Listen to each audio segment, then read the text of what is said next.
Hello students, welcome back to our channel. This is Jatin Singh and today we are going to discuss the chapter number 20 which is financial statements. देखिए students class number first chapter number 1 introduction of accounting जब मैंने आपको पढ़ाया उस time से मैं आपसे एक चीज कहता हूँ, एक बिजनेसमैन बिजनेस किस लिए करता है ताकि वो प्रॉफिट कमा सके। प्रॉफिट कितना हुआ एक साल के अंदर उसका कैसे पता चलेगा, उसके लिए स्टूडेंट्स उसको क्या बनाना पड़ेंगे, फाइनेंशियल स्टेटमेंट्स बनाने पड़ेंगे। और वो क्या जानना चाहता है, वो ये भी जानना चाहेगा कि उसके एसेट्स कितने हैं, उसकी लाइबिलिटीज कितनी है। तो साल के एंड में इसको जानने के लिए स्टूडेंट्स क्या बनाने होंगे, उसको फिर से फाइनेंशियल स्टेटमेंट्स बनानी होंगी। तो यहाँ ये फाइनेंशियल स्टेटमेंट्स क्या है, ये फाइनेंशियल स्टेटमेंट्स में आप क्या क्या चीजें बनाने वाले हैं आज आप वही सीखेंगे। क्योंकि अगर आपको प्रॉफिट निकालना है, प्रॉफिट डिटरमाइन करना है, पूरे साल मेहनत की है, लास्ट में प्रॉफिट हुआ या लॉस हुआ, और आपके एसेट्स लाइबिलिटी सिर्फ ओनर ही नहीं जानना चाहता, ओनर के साथ बहुत सारे ऐसे लोग भी जुड़े हैं, बहुत सारी ऐसी पार्टीज हैं जिनका आपके बिजनेस में क्या है, कुछ ना कुछ स्टेक है, कुछ ना कुछ इंटरेस्ट है, जिन्हें हम स्टेक होल्डर्स या इंटरेस्टेड यूजर्स भी कहते हैं। जैसे आपके एम्प्लॉयज, आपके बैंक्स, आपके क्रेडिटर्स, राइट, आपके कस्टमर्स, आपके मैनेजर्स, रिसर्चर्स, फाइनेंशियल इंस्टीट्यूशंस, ये सब जानना चाहते हैं कि आपकी फाइनेंशियल हेल्थ, फाइनेंशियल पोजीशन कैसी है। बैंक्स ये जरूर जानना चाहेगा कि आपकी क्रेडिट वर्थीनेस क्या है, उसका कैसे पता चलेगा बैंक्स को। क्रेडिटर्स ये जानना चाहेगा आपकी सॉल्वेंट पोजीशन कैसी है, ये क्रेडिटर को कैसे पता चलेगा स्टूडेंट्स, उसके पास और कोई ऑप्शन नहीं है, सिर्फ एक ही ऑप्शन है। जब आप क्या बनाएंगे, फाइनेंशियल स्टेटमेंट्स बनाएंगे, और वो फाइनेंशियल स्टेटमेंट्स आप क्या करेंगे, उनको कम्युनिकेट करेंगे, उनके सामने प्रेजेंट करेंगे, इनको वो पढ़ेंगे, देखेंगे, समझेंगे, और फिर वो क्या बनाएंगे, अपने आगे से जितने भी उनको डिसीजंस लेनी है इन फाइनेंशियल स्टेटमेंट्स के बेसिस पे ही वो ले पाएंगे। और आपके मैनेजर्स भी इन फाइनेंशियल स्टेटमेंट्स की मदद से ही बहुत सारे डिसीजंस, प्लानिंग, पॉलिसीज बनाते हैं, तैयार करते हैं। तो बहुत इंपॉर्टेंट चैप्टर है, बहुत ध्यान से समझना। देखो, फाइनेंशियल स्टेटमेंट्स के लिए स्टूडेंट्स हम तीन चीजें बनाएंगे। कौन सी? एक अकाउंटेंट स्टूडेंट सबसे पहले बनाता है जी आपका trading account. Trading account simple एक लेजर की तरह ही है इसका फॉर्मेट। इसकी जो लेफ्ट साइड होती है उसको हम क्या कहेंगे, ये होगी जी आपकी डेबिट साइड, और राइट साइड में स्टूडेंट्स आप क्या बनाएंगे, इसमें होंगी आपकी क्रेडिट साइड। लेफ्ट ये डेबिट, ये हुई इसकी क्रेडिट। ठीक, ऐसे ही पर्टिकुलर्स अमाउंट, पर्टिकुलर्स अमाउंट। ठीक, अब देखिए ट्रेडिंग अकाउंट बनाने के बाद स्टूडेंट्स एक अकाउंटेंट बनाएगा जी profit and loss account. Trading account बनाने के बाद सेकंड जो अकाउंट बनाया जाएगा वो होगा आपका profit and loss account, right. और प्रॉफिट एंड लॉस अकाउंट बनाने के बाद स्टूडेंट जो तीसरी फाइनेंशियल स्टेटमेंट्स आप बनाने जा रहे हैं वो होगी जी आपकी बैलेंस शीट। मैं ये मान के चल रहा हूँ स्टूडेंट्स कि आपने इनको कहीं ना कहीं पढ़ा है, कहीं ना कहीं इनका नाम सुना है, आपने कहीं ना कहीं तो इनको देखा है, क्योंकि अब हम चैप्टर नंबर 20 बिल्कुल लास्ट में आ चुके हैं आपके क्लास 11 के। तो अकाउंट्स में यहाँ तक आपने इनके बारे में सुन चुका है। आज आप सीखेंगे कि इनको बनाते कैसे। देखिए, बनाने से पहले मैं आपको कुछ और इम्पोर्टेंट कुछ टर्म्स है आपको बताना चाहूंगा। स्टूडेंट्स, ये जो आपका ट्रेडिंग अकाउंट और प्रॉफिट एंड लॉस अकाउंट है ना, ये बनाया जाता है ताकि पूरे साल आपने कितना काम किया, आप जितने भी आपने ट्रांजेक्शन्स वगैरह की है ना, और उसके बेसिस पे आपने क्या निकाला है, यहाँ पे प्रॉफिट निकाला। तो कितना प्रॉफिट या कितना लॉस हुआ वो कैसे पता चलेगा आपको, जब आप बनाएंगे trading and profit and loss account, इन दो अकाउंट्स को बना के। तो इन दोनों को स्टूडेंट्स कई बार एग्जामिनर क्या कहता है, इन दोनों का एक और नाम है जिसको हम कहते हैं स्टूडेंट्स इनकम स्टेटमेंट। याद रखना, अगर आपसे कहा जाए कि इनकम स्टेटमेंट बनाइए तो इसका मतलब आपको कहा जा रहा है कि आप क्या बनाएंगे, एक तो आपको बनाना है ट्रेडिंग अकाउंट और सेकंड आप प्रिपेयर करेंगे प्रॉफिट एंड लॉस अकाउंट। अगर स्टूडेंट्स एग्जामिनर कहता है कि इनकम स्टेटमेंट के साथ साथ आप क्या बनाए, आपको बनानी है स्टेटमेंट ऑफ फाइनेंशियल पोजीशन। क्या वर्ड यूज करें स्टूडेंट्स, वो स्टेटमेंट ऑफ फाइनेंशियल पोजीशन। इसका मतलब स्टूडेंट्स वो बात कर रहा है आपकी बैलेंस शीट के बारे में, यानी बैलेंस शीट को हम स्टेटमेंट ऑफ फाइनेंशियल पोजीशन भी कहते हैं। और इसी स्टेटमेंट की मदद से, इसी बैलेंस शीट की मदद से हमें ये पता चलता है कि हमारे बिजनेस की फाइनेंशियल हेल्थ कैसी है, राइट। तो तीन चीजें आपको पता चली, trading and profit and loss account को हम कहते हैं इनकम स्टेटमेंट, और बैलेंस शीट को हम कहते हैं स्टेटमेंट ऑफ फाइनेंशियल पोजीशन। और स्टूडेंट्स, ये दोनों हुई, यानी income statement statement of financial position, यानी मैं क्या बात कर रहा हूँ, trading account, profit and loss account और बैलेंस शीट, इनको ही स्टूडेंट्स हम क्या कहते हैं, फाइनल अकाउंट्स भी कहते हैं। इनको ही स्टूडेंट्स हम क्या कहते हैं, फाइनल अकाउंट्स। कुछ साल पहले तक आपका ये जो चैप्टर है ना, जिसका नाम अभी फाइनेंशियल स्टेटमेंट्स है, इस चैप्टर को हम फाइनल अकाउंट्स के नाम से पढ़ते थे। फाइनल अकाउंट्स में कुछ और अकाउंट्स भी बनाए जाते हैं, जैसे कि आपका cash flow statement, fund flow statement, statement of retained earnings, ये आप क्लास नंबर 12 में या आने वाले टाइम में बीकॉम जब आप करेंगे, बीबीए करेंगे, वहां सीखेंगे। अभी के लिए सिर्फ आपको 3 चीजें, पहली ट्रेडिंग अकाउंट क्या है, दूसरा प्रॉफिट एंड लॉस अकाउंट क्या है, और तीसरा बैलेंस शीट क्या है, ये सीखना है। Trading and profit and loss account को हम इनकम स्टेटमेंट भी कहते हैं, और बैलेंस शीट को हम स्टेटमेंट ऑफ फाइनेंशियल पोजीशन भी कहते हैं, और तीनों को ही हम क्या कहते हैं, फाइनल अकाउंट्स भी या फाइनेंशियल स्टेटमेंट्स। एक ही बात है, आप फाइनेंशियल स्टेटमेंट्स बोल दीजिए, फाइनल अकाउंट्स बोल दीजिए, ठीक। अब देखिए स्टूडेंट्स, मेन बात, मेन मुद्दा, मेन चीज कि ये तीनों में बनाया कैसे जाएगा, क्या क्या होता है। तो स्टूडेंट्स, ट्रेडिंग अकाउंट्स हम बनाते हैं ग्रोस प्रॉफिट निकालने के लिए। ये ग्रोस प्रॉफिट क्या है, ये मैं आपको बताऊंगा। अभी देखिए, ट्रेडिंग अकाउंट बनाना सीखिए मेरे साथ। अब मैं बात करूंगा आपकी ट्रेडिंग अकाउंट के बारे में। क्लास नंबर 1 है, थ्योरेटिकल है, कंसेप्ट के हिसाब से बहुत इंपॉर्टेंट है। आज आप ये मेरे साथ बने रहिए, मेरे साथ सीखिए। नेक्स्ट चैप्टर जो आपका विद एडजस्टमेंट आएगा, फाइनेंशियल स्टेटमेंट्स, बहुत आपको हेल्प होने वाली है, तो ध्यान से सीखना। ट्रेडिंग अकाउंट में स्टूडेंट्स, ये जो डेबिट साइड है, यहाँ मैं जो जो आइटम में लिख रहा हूँ, मैं ये मान के चल रहा हूँ आपने ये कहीं ना कहीं सुने हैं, पढ़े हैं। सबसे पहले तो आता है students to opening stock. Opening stock क्या है, मैं ये मान के चल रहा हूँ आपको पता है, क्योंकि मैंने आपको बेसिक अकाउंटिंग टर्म्स में भी बताया था। जो स्टॉक साल के शुरू में आपके गोडाउन में है, उसको आप क्या कहेंगे, ओपनिंग स्टॉक। ओपनिंग स्टॉक के बाद स्टूडेंट्स आता है जी, जो गुड्स आपने परचेज किए, उसको आप क्या कहेंगे, टू परचेजेस, राइट। ये आया जी टू परचेजेस, ये वो अमाउंट है, ठीक है। स्टूडेंट्स, जरूरी थोड़ी है आप गुड्स को हमेशा परचेज करें। किसी कारणवश आप क्या कर सकते हैं, कुछ गुड्स को वापस भी तो कर सकते हैं अपने सप्लायर को। किसी भी रीजन की वजह से पुअर क्वालिटी की गुड्स आपने खरीद ली, या फिर क्या हो, आपको उनका डिजाइन पसंद नहीं आया, कोई भी रीजन हो सकता है जिसकी वजह से आपने गुड्स वापस की, तो उसको हम कहते हैं जी आपकी स्टूडेंट्स परचेज रिटर्न्स, या फिर हम क्या कह सकते हैं, रिटर्न आउटवर्ड्स। इसका एक और नाम है रिटर्न आउटवर्ड्स। ये सब आप पढ़ चुके हैं। तो आपको क्या करना है, जब आप ट्रेडिंग अकाउंट बनाएंगे ना, तो परचेजेस में से रिटर्न आउटवर्ड्स, यानी जितनी गुड्स आपने क्या कर दी, रिटर्न कर दी, उसको क्या कर देना है, लेस कर देना है। और लेस करने के बाद स्टूडेंट्स, ये जो अमाउंट आएगी, इसको आपको यहाँ रिपोर्ट कर देना है। इसके ऊपर मैं सर्कल कर रहा हूँ, जिन भी स्टूडेंट्स आइटम्स के ऊपर मैं सर्कल कर रहा हूँ, वो मैं अभी आपको बताऊंगा, बहुत इंपॉर्टेंट है। चलिए, उसके बाद स्टूडेंट्स नेक्स्ट क्या आएगा इसके अंदर, ये सबसे इंपॉर्टेंट है, बस यही सारा खेल है। फिर आएंगे स्टूडेंट्स आपके डायरेक्ट एक्सपेंसेस। क्या, डायरेक्ट एक्सपेंसेस, बस सारा खेल इन्हीं का है। ये क्या क्या है, आपको ये सीखने हैं, ये बहुत सारे होते हैं, आज आपको यही सीखना है। उसके बाद स्टूडेंट्स क्रेडिट साइड में क्या आएगा, सबसे पहले तो आपने गुड्स खरीदी ही नहीं, आपको उनको बेचना भी है, तो जितने भी रुपए की आपने गुड्स बेची, वो आप यहाँ रिकॉर्ड कर देंगे। उसके बाद स्टूडेंट्स, जितना भी आपके पास गोडाउन में स्टॉक बच गया साल के एंड में, उसको हम क्या कहते हैं, क्लोजिंग स्टॉक। क्लोजिंग स्टॉक का मतलब होता है unsold stock at the end of the year, तो उसको कहेंगे आप क्लोजिंग स्टॉक। तो ये लीजिए क्लोजिंग स्टॉक। उसके बाद स्टूडेंट्स, आपका या तो क्या आएगा, डेबिट बैलेंस आएगा, या फिर आएगा क्रेडिट बैलेंस। अगर स्टूडेंट्स आपका ये अकाउंट यहाँ क्लोज हुआ, ये अकाउंट हमारा यहाँ क्लोज हुआ, ये वाला बैलेंस ज्यादा है, क्रेडिट साइड ज्यादा है डेबिट साइड से, तो आपका बैलेंस आएगा यहाँ। ये जो बैलेंस आएगा, इसको स्टूडेंट्स हम कहेंगे टू ग्रोस प्रॉफिट। इसको हम क्या कहेंगे, टू ग्रोस प्रॉफिट।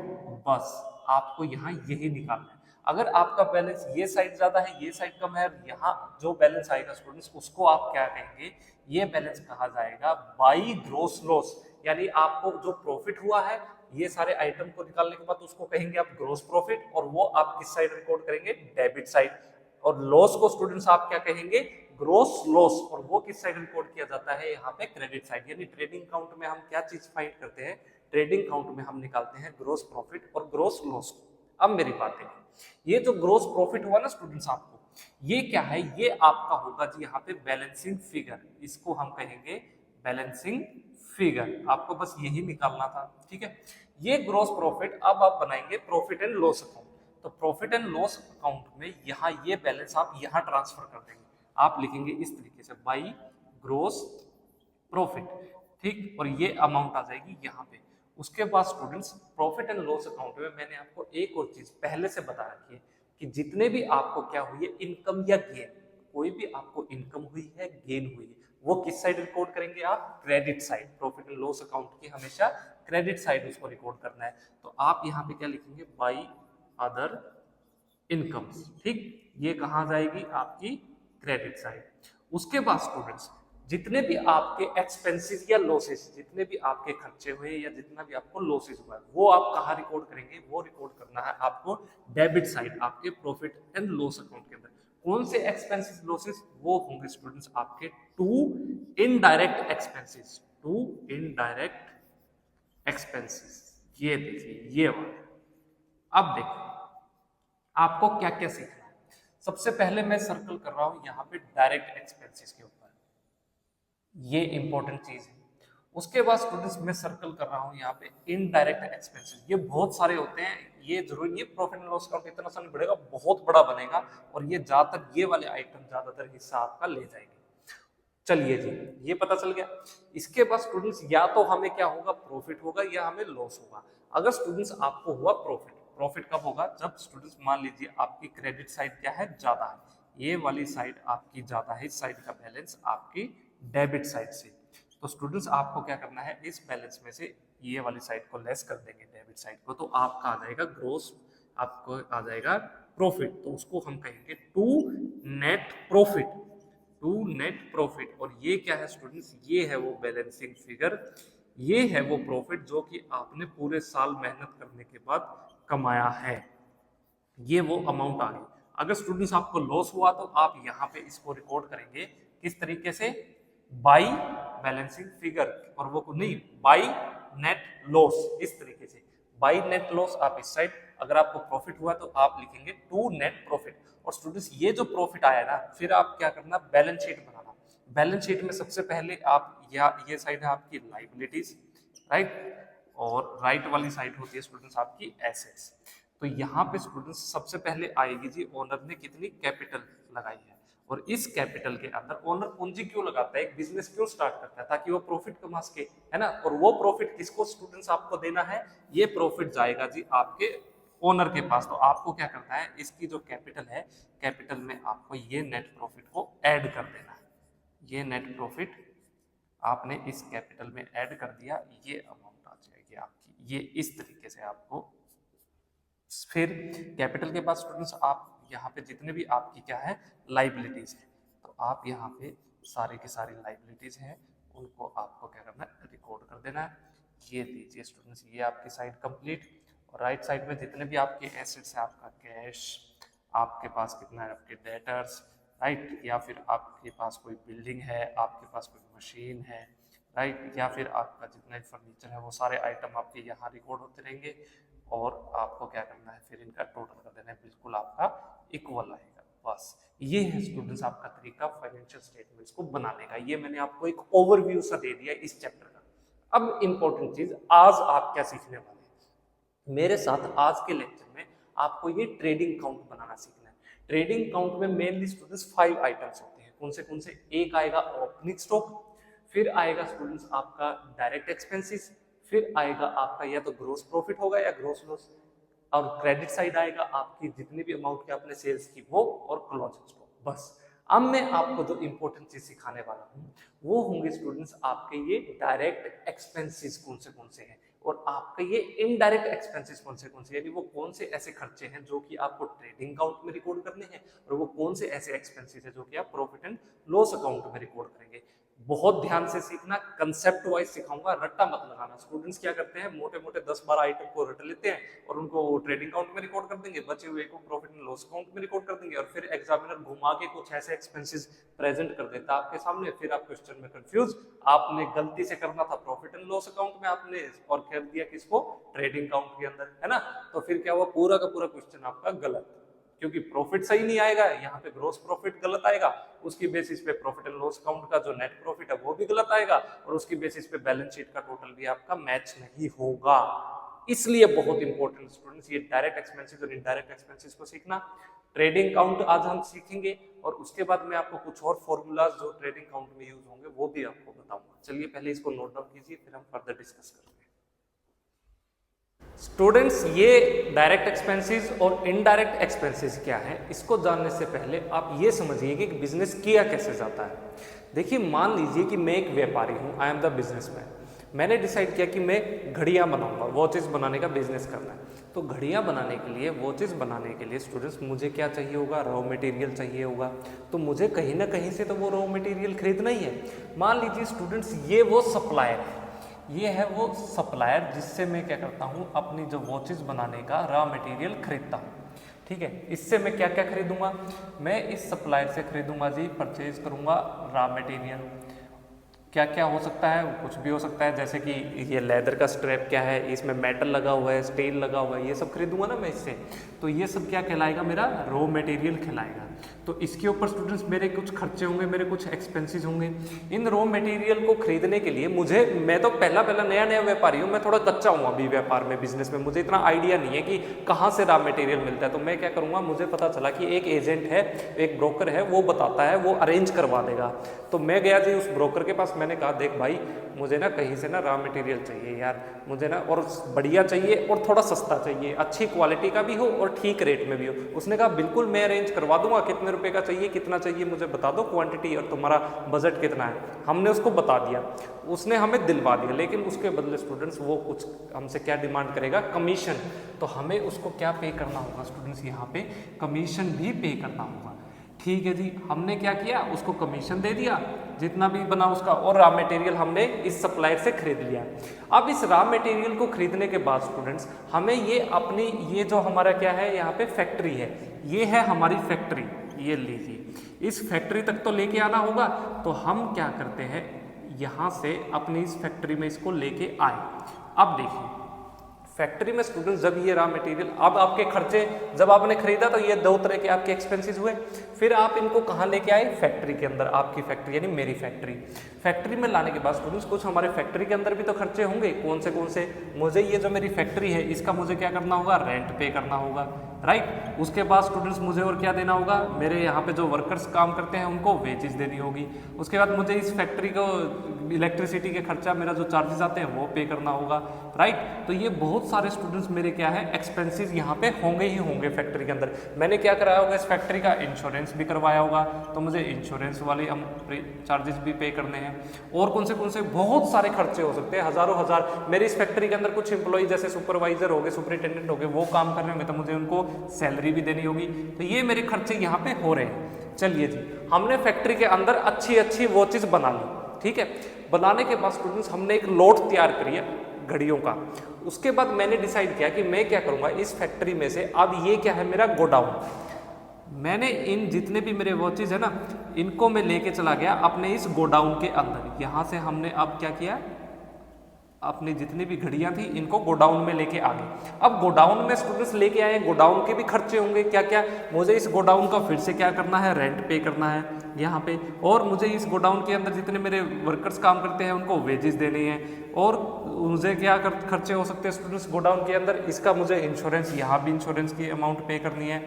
और कौन से खर्चे हो सकते हैं स्टूडेंट्स गोडाउन के अंदर लाने ले जाने के लिए, आपको यहाँ पे स्टूडेंट्स, और हो सकता है आपको यहाँ भी बिजली का बिल आएगा, है ना, इलेक्ट्रिसिटी के यहाँ भी आपके एक्सपेंसेस आएंगे।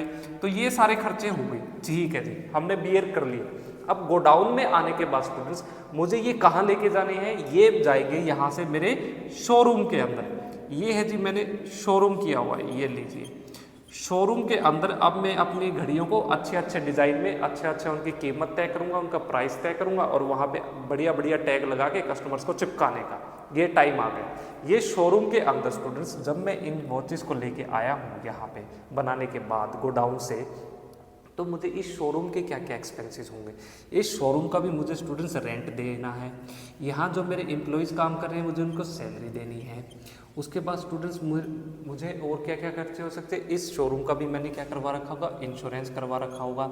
इस शोरूम के अंदर जब हमने घड़ियाँ बेची होंगी तो कुछ ऐसे कस्टमर्स होंगे जो उधार पे घड़ियों को ले गए, जिनको हम डेटर्स कहेंगे, और कुछ ने क्या किया, पैसे ही नहीं दिए, यानी हमारा पैसा कुछ डूब भी जाएगा सेल करते वक्त। तो यहाँ पे स्टूडेंट्स मेरा कुछ बैड डेब्ट्स वाला एक्सपेंस भी होगा। ये बैड डेब्ट्स भी तो आपके एक्सपेंस ही कहलाते हैं। उसके बाद स्टूडेंट्स मुझे क्या है, जब मैं घड़ियों को बेच रहा हूँ, है ना, तो मैंने किसी न किसी एजेंट की, ब्रोकर की तो हेल्प ली होगी, तो मुझे उसको कमीशन भी देना होगा सेल्स के टाइम पे। तो ये होगा स्टूडेंट्स आपका कमीशन, आपने पे किया है, तो इसको हम कहते हैं कमीशन ऑन सेल्स। तो इस तरह के बहुत सारे हमारे एक्सपेंसेस होंगे। ठीक है, चलिए जी, हमने ये दिए, हमारी सेल्स हो गई। उसके बाद स्टूडेंट्स ये जो जितना भी काम है ना, ये सप्लायर, फैक्ट्री, गोडाउन, शोरूम, ये मेरी सारी चीज़ें मुझे मैनेज भी तो करनी है। कहीं ना कहीं मेरा ऑफिस तो होना चाहिए, जहाँ मेरा अकाउंटेंट, मेरा क्लर्क, मेरा कैशियर, या खुद मैं भी तो वहाँ बैठूंगा ना, एक जगह अलग से शांत जगह जहाँ से मैं सारा काम कर सकूँ। तो स्टूडेंट्स मैंने क्या किया, यहाँ पे तैयार किया जी अपना एक अलग जगह पे एक ऑफिस। ये अच्छा सा मैंने ऑफिस तैयार किया। अब ऑफिस के फिर से खर्चे हैं, क्या क्या, इस ऑफिस के स्टूडेंट्स मुझे देना है जी क्या, रेंट, मुझे अपने एम्प्लॉयज़ को क्या देनी है, सैलरी, राइट, मुझे क्या करना है, इलेक्ट्रिसिटी का बिल पे करना है। तो ऐसे ढेर सारे मेरे क्या होंगे, खर्चे यहाँ पे भी होंगे ही होंगे ऑफिस के अंदर। ठीक है, अब देखिए ध्यान से जो मैं आपको कहना चाहता हूँ स्टूडेंट्स, जब आपने क्या किया अपने सप्लायर से, यानी मैंने जब बिजनेस स्टार्ट किया ये घड़ियाँ बनाने के लिए, तो मैंने घड़ी बनाने का सामान तो खरीदा है, गुड्स तो खरीदे होंगे।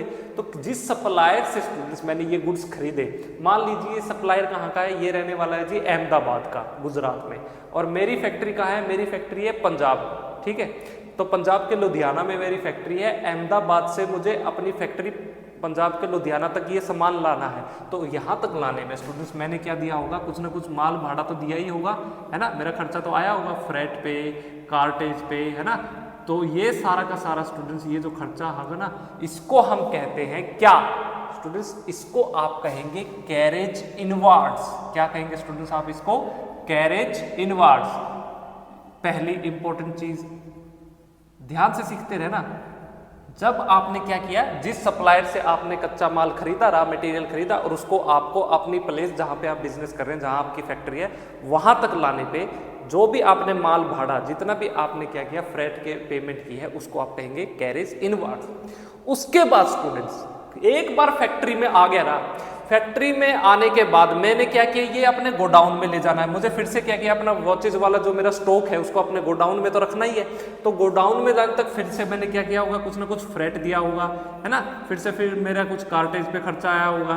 तो स्टूडेंट्स ये जो कैरेज पे खर्चा है, अब की बार मैं इसको क्या कहूँगा, अब की बार स्टूडेंट्स ये कहलाएगा कैरेज आउटवार्ड्स। ये क्या कहलाएगा स्टूडेंट्स, कैरेज आउटवार्ड्स। याद रखना स्टूडेंट्स, ये इंपॉर्टेंट है। उसके बाद देखो फिर मैं गोडाउन में लिया, गोडाउन से स्टूडेंट्स मुझे अपने शोरूम में भी तो लेके जाने हैं। तो शोरूम में ले जाते वक्त फिर से मेरा खर्चा हुआ होगा किस पे, फ्रेट वगैरह पे। तो अब की बार स्टूडेंट्स ये जो फ्रेट, ये जो कार्टेज, अब जितना भी खर्चा हो रहा है ना, ये क्या कहलाएगा, ये फिर से स्टूडेंट्स बन जाएगा आपका क्या, कैरेज आउटवार्ड्स। ये क्या कहलाएगा आपका, कैरेज आउटवार्ड्स। ये इंपॉर्टेंट चीज है स्टूडेंट्स, ये आपको ध्यान रखनी है। चलिए जी, ये शोरूम में मेरे आगे और मैंने इनको बेच दिया। अब मेरी बात जो मैं आपको कहना चाहता हूँ, ध्यान से देखो, एक वर्ड आया है कैरेज इनवर्ड्स, फिर कैरेज आउटवर्ड्स, फिर यहाँ कैरेज आउटवर्ड्स, फिर आपने यहाँ पे बहुत सारा रॉ मटेरियल खरीदा, कमीशन आपने यहाँ पे किया है।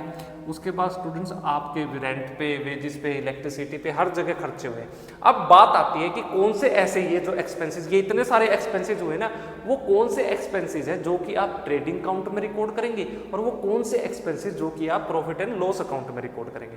तो स्टूडेंट्स जो खर्चे आपको सामान अपनी फैक्ट्री तक लाने तक हुए हैं, अपनी फैक्ट्री तक लाने तक जो आपके खर्चे हुए हैं, जो आपकी फैक्ट्री में, फिर फैक्ट्री में लाने के बाद जो आपके फैक्ट्री में खर्चे हुए हैं, उन सबको क्या करेंगे, आपको अपने ट्रेडिंग अकाउंट में रिकॉर्ड करने हैं। कौन से, यानी ये वाले, ये स्टूडेंट्स जितने भी आपके एक्सपेंसेस हैं, ये जितने भी आपके एक्सपेंसेस स्टूडेंट्स, ये सारे के सारे क्या कहलाएंगे, इनको आप कहेंगे जी डायरेक्ट एक्सपेंसेस। ये कौन से एक्सपेंसेस आपके, डायरेक्ट एक्सपेंसेस। और इनको आपको कहाँ रिकॉर्ड करना है, ये सब आप रिकॉर्ड करेंगे आपके जी जब आप क्या बनाएंगे, ट्रेडिंग अकाउंट, ट्रेडिंग अकाउंट। ठीक समझे।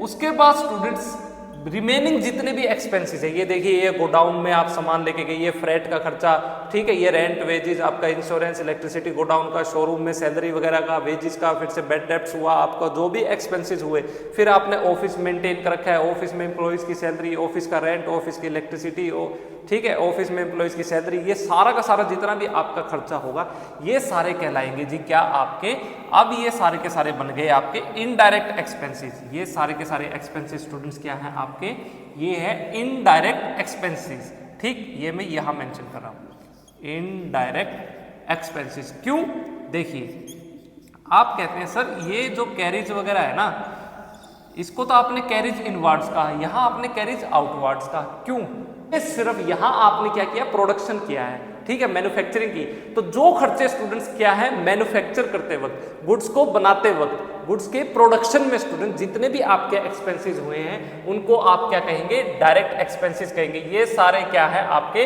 डायरेक्ट एक्सपेंसेस है। उसके बाद स्टूडेंट्स बन गया, उसके बाद आपने क्या किया, उनको बेचा है, तो बेचने के टाइम पे या अलग और उसके अलावा जितने भी आपके खर्चे हुए हैं स्टूडेंट्स, वो सारे के सारे क्या कहलाएंगे, इनडायरेक्ट एक्सपेंसेस। ये सारे इनडायरेक्ट एक्सपेंसेस है। यहाँ आपका प्रोडक्शन से, मैन्युफैक्चरिंग से कोई रिलेशन नहीं है। गुड तो आपकी बन चुकी, घड़ी तो आपकी बन चुकी, फैक्ट्री में आई, फैक्ट्री वालों ने घड़ी बना दी, उसके बाद बनी हुई घड़ियां आप कहाँ ले गए, गोडाउन में, गोडाउन से कहाँ ले गए, शोरूम में, उसके अलावा आपने एक ऑफिस भी बना रखा है अलग से अपनी लग्जरी के लिए, थोड़ा इजी रहे आपका काम करने में। तो स्टूडेंट्स इसके ऊपर जो खर्चे हुए ये आपके प्रोडक्शन से रिलेटेड नहीं है। ये सारे एक्सपेंसेस कहाँ आएंगे आपके, ये सारे एक्सपेंसेस आपको रिकॉर्ड करने हैं आपके प्रॉफिट एंड लॉस अकाउंट के अंदर। और ये जितने भी डायरेक्ट एक्सपेंसेस है स्टूडेंट्स, ये सारे कहाँ आ जाएंगे, ट्रेडिंग अकाउंट में। यानी वो खर्चे जो कि मैन्युफैक्चरिंग प्रोडक्शन से रिलेटेड हैं वो आते हैं जी ट्रेडिंग अकाउंट में, और उन खर्चों को हम कहते हैं डायरेक्ट एक्सपेंसेस। उसके अलावा बचे हुए जितने भी खर्चे हैं स्टूडेंट्स वो होंगे आपके इनडायरेक्ट एक्सपेंसेस,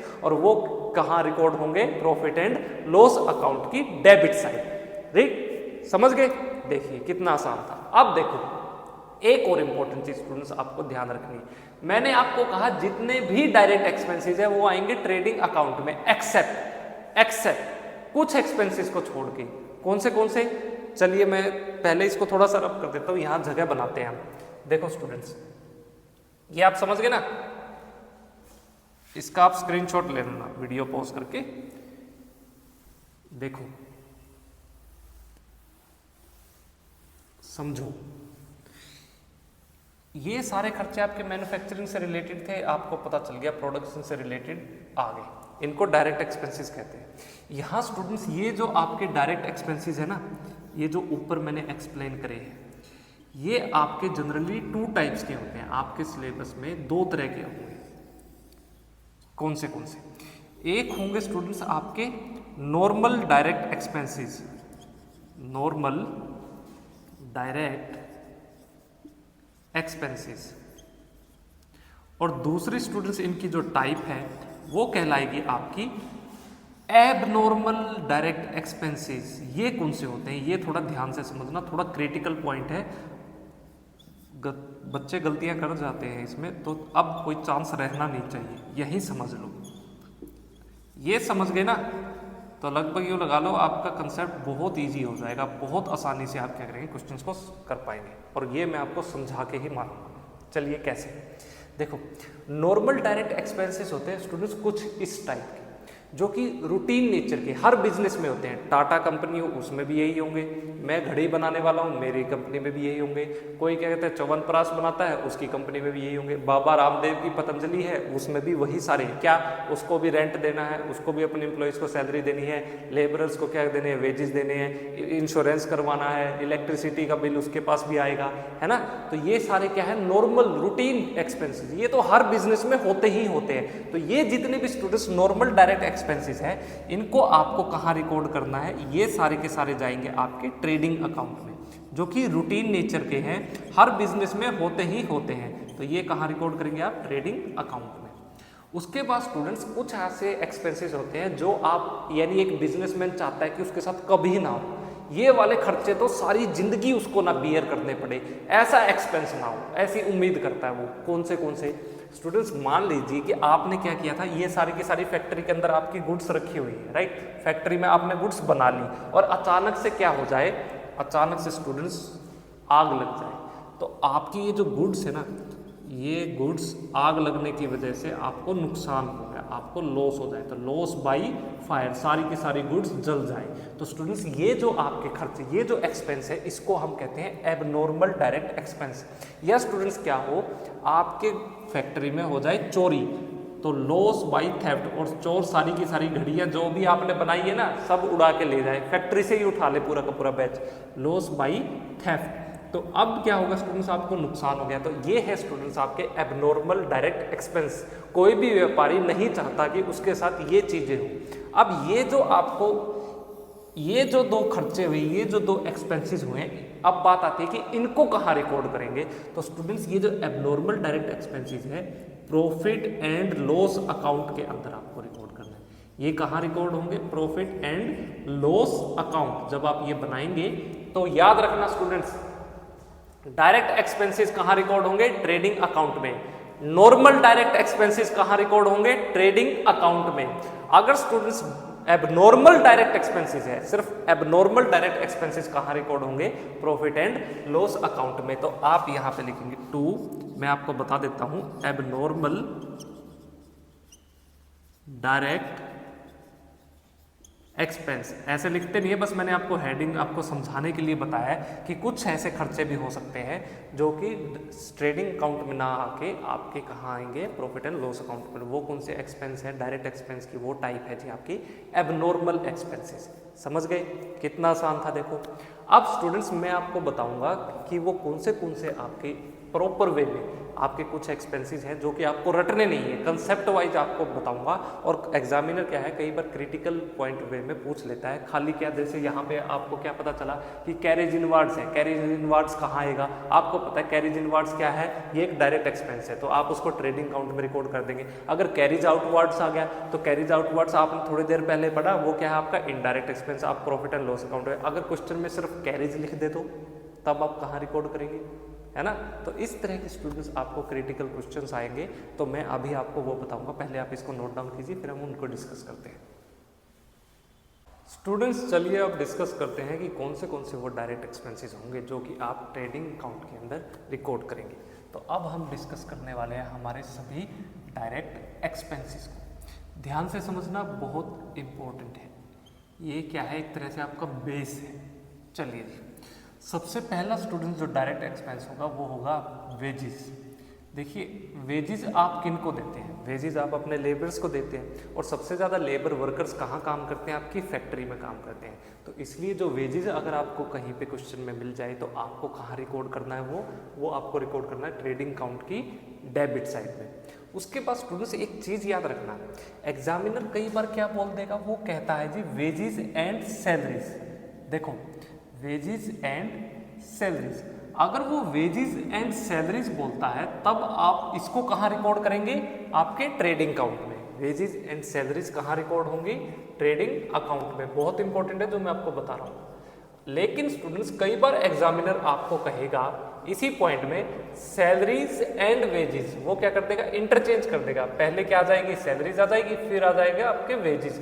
तब स्टूडेंट्स आपको ये जो सैलरीज एंड वेजेस है ये आपके ट्रेडिंग अकाउंट में रिकॉर्ड नहीं होंगे, तब ये कहाँ रिकॉर्ड होंगे, आपके प्रॉफिट एंड लॉस अकाउंट की डेबिट साइड में। तो आपको ये कहाँ रिकॉर्ड करना है, आपके प्रॉफिट एंड लॉस अकाउंट में।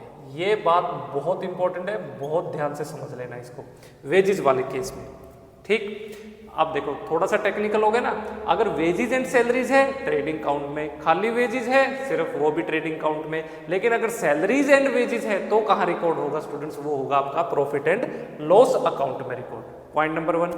Second student, carriage. देखिए स्टूडेंट्स आपको या तो मिले कैरेज, या फिर क्या दे सकता है एग्जामिनर, आपको फ्रेट बोल सकता है, माल भाड़ा है ना, या फिर क्या हो जाए आपको दिया मिल जाएगा कैरेज इनवार्ड्स। कैरेज इनवार्ड्स सब कहाँ रिकॉर्ड होंगे, ये सारे के सारे आपको रिकॉर्ड करने हैं किसमें, ट्रेडिंग अकाउंट की डेबिट साइड में, क्योंकि ये सब क्या है स्टूडेंट्स आपके डायरेक्ट एक्सपेंसेस हैं। ये सारे के सारे डायरेक्ट एक्सपेंसेस है। आपको क्या करना है, कहीं से अपना रॉ मटेरियल अपनी फैक्ट्री तक लेके आना है, तो वहाँ से अपनी फैक्ट्री तक लाने में स्टूडेंट जितने भी आपके एक्सपेंसेस होंगे, उन माल भाड़े के जितने भी आप पेमेंट करेंगे, वो सारे के सारे क्या कहलाएंगे, आपके कैरेज इनवार्ड्स कहलाएंगे, क्योंकि ये आपकी प्रोडक्शन, आपकी मैन्युफैक्चरिंग, इसके इसके बाद ही तो स्टार्ट होगी, है ना, जब आपकी फैक्ट्री में आपका रॉ मटेरियल आएगा। तो ये सारे के सारे जो माल भाड़े के ऊपर, फ्रेट के ऊपर, आपने कैरेज के ऊपर खर्चा किया है, कैरेज इनवर्ड्स कहाँ रिकॉर्ड होंगे? आपके ट्रेडिंग अकाउंट की डेबिट साइड में। ठीक, अब देखिए थर्ड आपके डायरेक्ट एक्सपेंसेस है जो आपको ट्रेडिंग अकाउंट में रिकॉर्ड करना है, वो है आपके मैन्युफैक्चरिंग एक्सपेंसेस। ये कौन से हो सकते हैं? देखो कौन से हो सकते हैं, आइडिया लगाओ स्टूडेंट्स। फैक्ट्री में क्या क्या खर्चे हो सकते हैं? देखो फैक्ट्री की आपको लाइटिंग के लिए खर्चा होगा, ठीक है, फैक्ट्री का आपको क्या करना है? रेंट पे करना है। और क्या हो सकता है स्टूडेंट्स फैक्ट्री के अंदर खर्चे? आपको कोयले का खर्चा, कोयला जलाना सकता है, गैस का खर्चा हो सकता है ना, पावर का खर्चा हो सकता है, और फैक्ट्री के अंदर आपको वाटर सप्लाई की जरूरत हो सकती है। तो ये जितने भी स्टूडेंट्स एक्सपेंसेस होंगे ये सारे के सारे आपके प्रोडक्शन से रिलेटेड, आपके मैन्युफैक्चरिंग से रिलेटेड है। प्रोडक्शन मैन्युफैक्चरिंग से रिलेटेड जितने भी एक्सपेंसेस होंगे वो ट्रेडिंग अकाउंट के अंदर रिकॉर्ड किए जाते हैं। तो ये मैन्युफैक्चरिंग एक्सपेंसेस जो भी आपके फैक्ट्री के अंदर हुए हैं ये कहाँ आएंगे? ट्रेडिंग अकाउंट की debit side. Fourth, stores consume. देखिए ये क्या है, इसको हम क्या कहते हैं? कंज्यूमेबल स्टोर्स भी कहते हैं। इसके अंदर स्टूडेंट्स वो खर्चे होंगे जो कि मान लीजिए आपको अपनी मशीन आपने रख रखी है प्रोडक्शन के लिए, घड़ियाँ बनाने के लिए मेरे पास कुछ मशीन है, तो मशीन की स्टूडेंट्स मुझे रिपेयर तो करवानी होगी ना उसको। मशीन के अंदर आपको क्या चाहिए? ऑयल की जरूरत हो सकती है या फिर ग्रीस की जरूरत हो सकती है, ठीक है। तो ये सारे जितने भी खर्चे होंगे स्टूडेंट्स मशीन को मेनटेन करने पर, ये सारे के सारे कहाँ रिकॉर्ड होंगे? आपके ट्रेडिंग अकाउंट में, क्योंकि मशीन चलेगी तभी तो प्रोडक्शन होगा, तभी तो मैन्युफैक्चरिंग होगी। मशीन ने काम करना बंद कर दिया तो काम ठप, है ना। तो ये सारे कहाँ आएंगे? आपके डायरेक्ट एक्सपेंसेस हैं ये स्टूडेंट्स, और आपको इनको रिकॉर्ड करना है अपने ट्रेडिंग अकाउंट की डेबिट साइड में, ठीक। उसके बाद देखो फिफ्थ आपका डायरेक्ट एक्सपेंस क्या होता है? Dock charges. डॉक चार्जेस, देखिए ये क्या है स्टूडेंट्स? कई बार क्या होगा, मान लीजिए कि आपको विदेश से सामान मंगवाना है, तो आपका जब शिप है ना, जब वो शिप समुद्र से बंदरगाह यानी डॉक के अंदर एंट्री करे, या फिर आप विदेश में क्या करो? फॉरेन में एक्सपोर्ट करो, है ना, तो वो डॉक से बाहर जाएगा, तो क्या होता है? कुछ ना कुछ आपको पेमेंट करनी होगी जिसको हम कहते हैं डॉक चार्जेस। तो यहाँ स्टूडेंट जब आप क्या करेंगे? रॉ मटेरियल मंगवा रहे हैं, मान लीजिए आपने फॉरेन से रॉ मटेरियल मंगवाया, अपना कुछ ऐसा प्रोडक्शन करना है, तो वो जब बंदरगाह पे आएगा तब आपका जो जहाज जो कंटेनर उसको लेके आ रहा है उसको क्या करना होगा? डॉक यार्ड पे डॉक चार्जेस की पेमेंट करनी होगी। तो ये डॉक चार्जेस भी स्टूडेंट्स क्या है? आपके डायरेक्ट एक्सपेंसेस है। इनको आप कहाँ रिकॉर्ड करेंगे? ट्रेडिंग अकाउंट की डेबिट साइड। उसके बाद स्टूडेंट्स लास्ट ये हो गया आपका रॉयल्टी। रॉयल्टी स्टूडेंट्स आपको उन लोगों को देनी होगी, ये एक तरह से डायरेक्ट एक्सपेंसेस है। मान लीजिए आप कोई ऐसा प्रोडक्ट बना रहे हैं जिसका किसी ने क्या करवा रखा है? पेटेंट बनवा रखा है, जिसने किसी का पेटेंट ले रखा है या कॉपीराइट से रिलेटेड है, तो आपको क्या करना होगा? वो जो जिसने पेटेंट लिया हो ना उसको आपको रॉयल्टी की कुछ ना कुछ पेमेंट करनी होगी परमिशन लेने के लिए, कि देख भाई मैं ना बिल्कुल जो तूने प्रोडक्ट बनाया ना जिसके तूने पेटेंट करवा रखा है मैं वैसा ही बना रहा हूँ, तो आपको उसको कुछ ना कुछ पेमेंट करनी होगी जिसको हम कहते हैं रॉयल्टी। ये भी क्या है? मैन्युफैक्चरिंग से रिलेटेड, प्रोडक्शन से। जब वो परमिशन देगा, है ना, तभी तो आप क्या कर पाओगे? प्रोडक्शन कर पाओगे, वरना आपका बैन कर दिया जाएगा, आपके ऊपर पेनल्टी लगा दी जाएगी। तो ये जो रॉयल्टी है स्टूडेंट्स ये भी आपको कहाँ रिकॉर्ड करनी है? ट्रेडिंग अकाउंट की डेबिट साइड। तो बहुत ध्यान से देखना स्टूडेंट्स, कई बार जैसे आपको फैक्ट्री लाइटिंग ये कहाँ रिकॉर्ड करना है? आपको ये आपने रिकॉर्ड करना है ट्रेडिंग अकाउंट में, है ना। आपको कई बार लिखा मिल सकता है ऑफिस लाइटिंग, है ना, तो ऑफिस लाइटिंग वाले केस में आप कहाँ रिकॉर्ड करेंगे? देखो ऑफिस के अंदर लाइट की आपको जरूरत है, ये मशीन में तो नहीं चलेंगी, प्रोडक्शन तो नहीं हो रहा ऑफिस के अंदर, तो ये क्या आपका इनडायरेक्ट एक्सपेंसेस है, और इसको आपको कहाँ रिकॉर्ड करना है जी? आपको अपने प्रॉफिट एंड लॉस अकाउंट के अंदर। तो मैंने आपको सिंपल सा कंसेप्ट बनाया, आपके मैन्युफैक्चरिंग, आपके प्रोडक्शन, इससे रिलेटेड कोई भी खर्चे हैं, कोई भी एक्सपेंसेस हैं, उनको आप डायरेक्ट एक्सपेंसेस कहते हैं, और ये सारे के सारे कहाँ आएंगे? ट्रेडिंग अकाउंट में। उसके अलावा मैन्युफैक्चरिंग और प्रोडक्शन के अलावा उसको बेचने से रिलेटेड, है ना, कहीं कुछ और आपने ऑफिस बना रखा है, आपने गोडाउन बना रखा है, आपने शोरूम ले रखा है, वहाँ सैलरी जो भी आप जितने भी खर्चे हैं स्टूडेंट्स, वो सारे के सारे क्या कहलाएंगे? आपके इनडायरेक्ट एक्सपेंसेस। अगर स्टूडेंट्स क्या हो जाए, कुछ ऐसे आपके एक्सपेंसेस हो सकते हैं जो कि एबनॉर्मल नेचर के हैं, जैसे कि फैक्ट्री के अंदर आग लग जाए, चोरी हो जाए, तो ये जो एबनॉर्मल डायरेक्ट एक्सपेंसेस जो कि फैक्ट्री के अंदर हुए, जो कि कहाँ हुए? फैक्ट्री में। फैक्ट्री के एक्सपेंसेस कहाँ रिकॉर्ड होते हैं? वैसे तो हम ट्रेडिंग अकाउंट में रिकॉर्ड करते हैं, लेकिन ये एबनॉर्मल नेचर के, इनको कोई भी नहीं चाहता, तो ये कहाँ रिकॉर्ड करने हैं आपको? Abnormal direct expenses profit and loss account में। तो चलिए स्टूडेंट्स आप इसको नोट डाउन कीजिए इनको, फिर मैं आपको कुछ फॉर्मूले सिखाऊंगा, काफ़ी इंपॉर्टेंट है, ध्यान से देखना। स्टूडेंट्स चलिए आप समझते हैं कुछ ऐसे फॉर्मूले जो कि आपको ध्यान रखने हैं जब आप क्या बनाएंगे, ट्रेडिंग अकाउंट बनाएंगे। देखिए थोड़ा सा फिर से रिवीजन करते हैं। ट्रेडिंग अकाउंट के स्टूडेंट्स डेबिट साइड में कौन से आइटम्स आते हैं? लिमिटेड आइटम्स है, बहुत ध्यान से देखना फिर से। कौन से? सबसे पहला होगा आपका ओपनिंग स्टॉक, तो आप डेबिट साइड लिखेंगे टू ओपनिंग स्टॉक। ये बहुत इंपॉर्टेंट है, ये काफ़ी फॉर्मूले जो भी आप आगे समझेंगे आप उसमें काम आने वाले। फिर स्टूडेंट्स यहाँ पे आएगा जितने भी गुड्स का आपने परचेज किया। मैंने आपको क्या कहा, जब स्टूडेंट्स परचेज करेंगे तो आप लिखेंगे उसको डेबिट साइड में ट्रेडिंग अकाउंट के, क्योंकि ये मैन्युफैक्चरिंग प्रोडक्शन से रिलेटेड है। और अगर स्टूडेंट्स आपने क्या किया, कुछ गुड्स को वापस कर दिया, जिसको हम कहते हैं क्या, रिटर्न आउटवर्ड्स, उसको क्या करना है, परचेजेस में से लेस कर देना। और अब जो अमाउंट आएगी, ये परचेज वाली अमाउंट है आपकी, ये आउटवर्ड्स वाली अमाउंट है, रिटर्न आउटवर्ड्स। तो ये जो अमाउंट है स्टूडेंट्स, इसको क्या कहेंगे, चलिए सीखिए। स्टूडेंट्स यहाँ पे ध्यान से देखना आप, एक टर्म आती है जिसको हम कहते हैं नेट परचेजेस। आपको क्वेश्चन में या कहीं भी अगर नेट परचेजेस लिखा मिल जाए, इसका मतलब क्या है? यहाँ एग्जामिनर आपसे कहना चाहता है कि आपने जितने रुपए की भी गुड्स खरीदी थी, यानी ये क्या है, आपकी परचेजेस है, उसमें से आप क्या लेस कर देंगे, जब आपकी परचेज रिटर्न्स को, हम इसको परचेज रिटर्न्स भी कहते हैं, और कई बार हम इसको क्या कह सकते हैं, रिटर्न आउटवर्ड्स। इसका दूसरा नाम क्या है? इसका दूसरा नाम है स्टूडेंट्स रिटर्न आउटवर्ड्स। तो आपको याद रखना है नेट परचेजेस का मतलब क्या है, जब आप परचेजेस में से जितनी गुड्स आपने क्या कर दी, वापस कर दी, जो आपने खरीदी थी उसको डिडक्ट कर देंगे, उसको लेस कर देंगे, तो क्या अमाउंट आएगी, ये अमाउंट को आप कहेंगे जी आपकी नेट परचेजेस। इसको नेट परचेज कहा जाता है। ठीक उसी प्रकार से स्टूडेंट्स अब देखो नेक्स्ट आइटम, फिर यहाँ क्या आएगा, ये आएंगे आपके क्या, इसके बाद टू डायरेक्ट एक्सपेंसेस। ये क्या है, ये मैं आपको बता चुका हूँ, आप समझ चुके हैं। उसके बाद देखिए स्टूडेंट्स, अब आइए क्रेडिट साइड। क्रेडिट साइड में स्टूडेंट्स सबसे पहले आपने जितने रुपए की गुड्स बेची, तो आप इसको इस तरीके से लिखते हैं, बाई सेल्स। अब ज़रूरी थोड़ी है कि जितने भी गुड्स आपने बेची हैं वो उसमें से कुछ वापस ना हो, कुछ गुड्स कुछ कस्टमर आपको वापस भी कर देते हैं, और उसको हम कहते हैं सेल्स रिटर्न। तो आपको क्या करना है, ये जो आपकी सेल्स रिटर्न हुई है ना, जिसको हम दूसरा नाम क्या है स्टूडेंट्स, इसका रिटर्न इनवर्ड्स, इसको रिटर्न इनवर्ड्स भी कहते हैं। तो आपको क्या करना है, ये जो अमाउंट है इसमें से लेस करके जो रिमेनिंग अमाउंट है वो यहाँ लिख देनी है। अब इस अमाउंट को आप क्या कहेंगे, ये है जी आपकी नेट सेल्स। हम इसको कहते हैं नेट सेल्स। नेट सेल्स का मतलब क्या है, जब आप सेल्स में से क्या लेस कर दें, आपकी सेल्स रिटर्न्स को, सेल्स रिटर्न्स कहिए, या फिर उसका दूसरा नाम है आपके उसमें जिसको हम कहते हैं रिटर्न इनवर्ड्स, यानी जो गुड्स आपने बेची थी फिर से वो इन हो गई, तो रिटर्न इनवर्ड्स। तो आपने दो चीज़ें सीखी, एक होते हैं जी नेट परचेजेस, एक होते हैं नेट सेल्स। ठीक, अब देखिए यहाँ फिर क्या आएगा स्टूडेंट्स, अब आप लिखेंगे यहाँ पे by closing stock, by closing stock. ठीक, उसके बाद ये साइड का बैलेंस और इस साइड का बैलेंस, आपको दोनों का टोटल करना है। आपने यहाँ का टोटल किया, आपने क्रेडिट साइड का टोटल किया।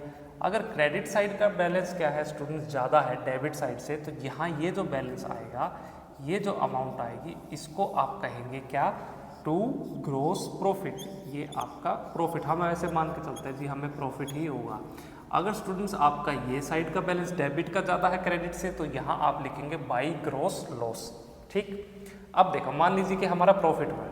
अब नेक्स्ट फॉर्मूला स्टूडेंट्स, कई बार एग्जाम में लिखा मिल जाता है जी एडजस्टेड परचेज। क्या है देखिए, थर्ड फॉर्मूला, ये आपने पहला सीखा, दूसरी सीखा, थर्ड यहाँ डिस्कस करते हैं जी, आपका होता है एक एडजस्टेड परचेजेस। देखिए ये क्या है, इसका ट्रीटमेंट कैसे है, अगर आपको कहीं एग्जाम में डायरेक्ट एडजस्टेड परचेजेस, परचेज की जगह एडजस्टेड परचेजेस लिखा मिल जाए, तो यहाँ जितने भी आपका क्या था ओपनिंग स्टॉक, आपने अपने ओपनिंग स्टॉक के अंदर ऐड कर दिया है नेट परचेज को। पहले से किसको ऐड कर दिया स्टूडेंट्स, आपने नेट परचेजेस को, और क्लोजिंग स्टॉक को, क्लोजिंग स्टॉक को स्टूडेंट्स आपने क्या कर दिया, माइनस कर दिया।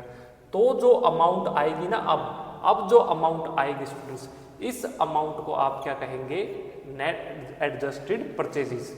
इसका फॉर्मूला क्या है एडजस्टेड परचेजेस का, ओपनिंग स्टॉक प्लस में नेट परचेजेस माइनस में क्लोजिंग स्टॉक। अगर स्टूडेंट्स आपको क्वेश्चन में परचेज की जगह एडजस्टेड परचेजेस लिखा मिला है ना, तो आपको क्या करना है, ये ओपनिंग स्टॉक को इंक्लूड नहीं करना। यहाँ ओपनिंग स्टॉक ट्रेडिंग काउंट में आप नहीं रिकॉर्ड करेंगे, आप यहाँ पे परचेजेस को भी ट्रेडिंग काउंट में रिकॉर्ड नहीं करेंगे, रिटर्न आउटवर्ड को डिडक्ट नहीं करेंगे परचेजेस में से। क्यों? क्योंकि ये तो आपने ऑलरेडी नेट परचेजेस कर चुके हैं। उसके बाद आप क्लोजिंग स्टॉक को भी रिकॉर्ड नहीं करेंगे। इसकी जगह सिर्फ स्टूडेंट्स आपको डेबिट साइड एक ही चीज रिकॉर्ड करनी है, और आप इसको इस तरीके से लिखेंगे, क्या, टू एडजस्टेड परचेजेस, क्योंकि यहाँ आप ये पहले से ही कर चुके हैं। तो अब क्या आ जाएगा यहाँ पे, टू एडजस्टेड परचेजेस, और इसके बाद आप सीधा जाएंगे क्या, डायरेक्ट एक्सपेंसेस, फिर आप लिखेंगे सेल्स, और उसमें से रिटर्न इनवर्स जितने सेल्स रिटर्न उसको लेस कर देंगे, और फिर आपको क्या निकालना है, ग्रोस प्रॉफिट या ग्रोस लॉस।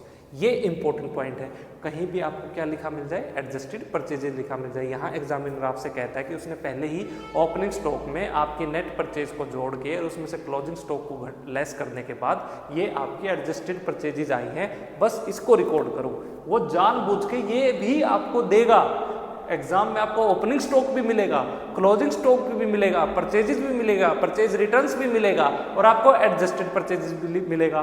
तो आपको ये सारे के सारे अवॉइड कर देने हैं, सिर्फ एडजस्टेड परचेजेस को ट्रेडिंग काउंट की डेबिट साइड रिकॉर्ड कर देना है। ये इंपॉर्टेंट चीज स्टूडेंट्स, ये फॉर्मूला। फिर एक और इंपॉर्टेंट फॉर्मूला स्टूडेंट्स, वो है जी आपका कॉस्ट ऑफ गुड्स सोल्ड।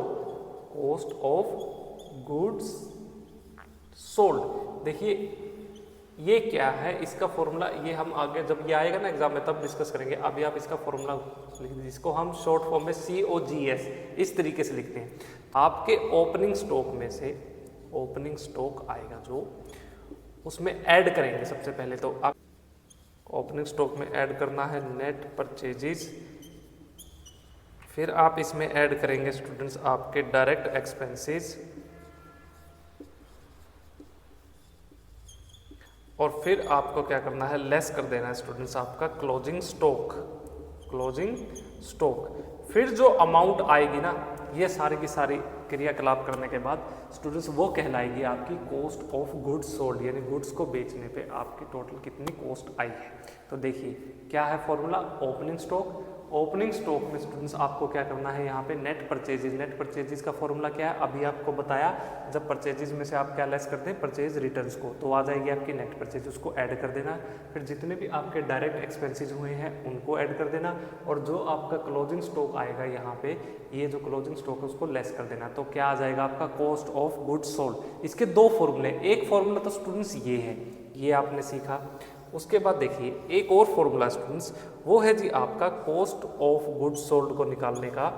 आपको क्या करना है, नेट सेल्स में से जब आप क्या लेस कर दें, नेट सेल्स में से अपना ग्रोस प्रॉफिट, जब आप नेट सेल्स में से ग्रोस प्रॉफिट को माइनस कर देंगे तो वो जो अमाउंट आएगी स्टूडेंट्स वो भी क्या कहलाएगी, कॉस्ट ऑफ गुड्स सोल्ड। और नेट सेल्स का फॉर्मूला क्या है, सेल्स में से जितने भी सेल्स रिटर्न है उसको माइनस करने के बाद जो भी अमाउंट आती है उसको हम कहते हैं नेट सेल्स। आपने यहाँ पे ग्रोस प्रॉफिट निकाला, नेट सेल्स में से इस अमाउंट में से इस अमाउंट को लेस कर देना, तो आपका क्या आ जाएगा, कॉस्ट ऑफ गुड्स सोल्ड। आपकी मर्जी है कौन सा ही फॉर्मूला यूज़ कर देना जब सारे कुछ अवेलेबल हो। अगर कोई आपको आइटम अवेलेबल नहीं है तो आप ये वाला फॉर्मूला भी यूज़ कर सकते हैं, मर्जी है आपकी। तो चलिए इसको नोट डाउन कीजिए, ये ट्रेडिंग काउंट के लिए बहुत इंपॉर्टेंट है, ये जो थ्योरी मैं आपको बता रहा हूँ। इसके बाद ही हम प्रैक्टिकल क्वेश्चंस को क्या करेंगे, अटेम्प्ट करेंगे। चलिए इसको नोट डाउन कीजिए।